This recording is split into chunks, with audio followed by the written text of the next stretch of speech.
Cassie, I'll tell you, your craft was done so well on banana. I'll be honest with you, I've been kind of looking forward to seeing this, and boy, no disappointment here. I think it's incredible. I mean, you've got almost this is amazing. These letter forms are just perfect. Good job, good steady hand, outstanding craft. Nice work. Okay, so at this point, let's do this first. Let's just go, and I want to talk about the importance of the announcements, and be sure to poke in here at least 2 or 3 times a week. I often populate this with additional resources during the week, so you want to be sure that you keep on top of these announcements. These announcements are your lifeblood. There's a ton of resources and video tutorials and all sorts of stuff in here, so be sure to watch specifically for these assignments.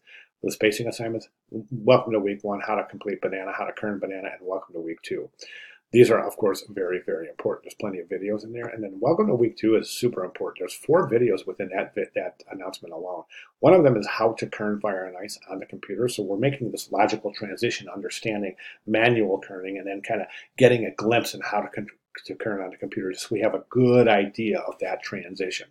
So be sure to take a look at that. Now this file right here is from that video, so we're going to use this. I kerned this myself and spaced this myself, and I really paid attention. I wanted to get it perfect, which I think it is, and based on 30 years of typographic experience, I wanted to be able to use a really good example so that we can make a comparison to your work. And let's go ahead and do that. First thing we're going to do is talk about your craft, which is just a home run. I mean, that's perfect. Nice.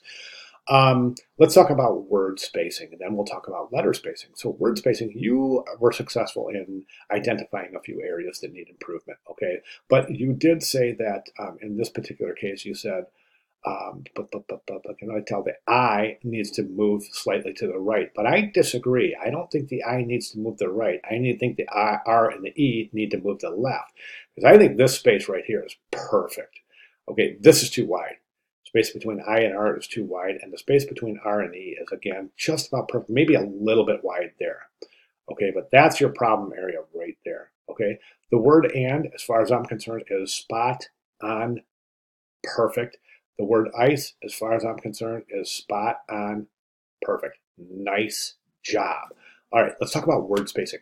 So right now I think we're kind of spread out a little bit. So it's going to slow down reading. And we can clearly see it in this example here. The reason I paid so close attention to spacing here is I want to make this kind of demonstration that if we look at this, and the I, it's really obvious to see when we look at this. It's just perceived, boom, it's fire and ice, right? Done deal. Don't have to pronounce it. Don't have to enunciate the words. It's just, boom, fire and ice.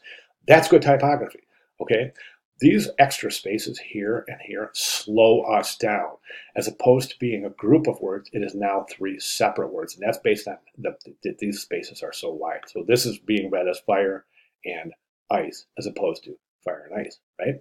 So we want to reduce the space here. One thing I want you to watch out for and really be conscientious of is the spacing problems associated with open counter letter forms. And this was covered in week 1 and in week 2 lectures. And the problem here is that these open counters right here on the lowercase a and this open counter here on the lowercase e create more surface area and kind of create this illusion that this space is wider than it actually is. So for example, if this space were identical to this space would appear to be wider because of these open counters. So you want to make adjustments accordingly. Now feel free to take a screenshot of this and use it as your reference guide for your final submission. But you really, really want to make sure that this is perceived as fire and ice, boom, as opposed to 3 individual words and or a combination of a series of letters. I hope that makes sense. It's a really important principle, so if it doesn't make sense, let me know, and I'll be glad to make some necessary clarifications in that regard. All right, so fantastic start. Those are my recommendations moving forward. I love this as an example. Those of you who are struggling, this is just a great way to start, is to get guessing Cassie is using a really, really hard lead, if not even a mechanical pencil or a drafting pencil here to trace out the contour lines. And then obviously she's going in with a softer lead to fill in the fill color. So this is really a good representation of outstanding methodology. So thanks for including that, Cassie. All right, great job. Questions, comments, concerns? Of course, you know the drill. I'm right here. Let me know, and I'll be glad to make any necessary clarification. Thanks, Cassie.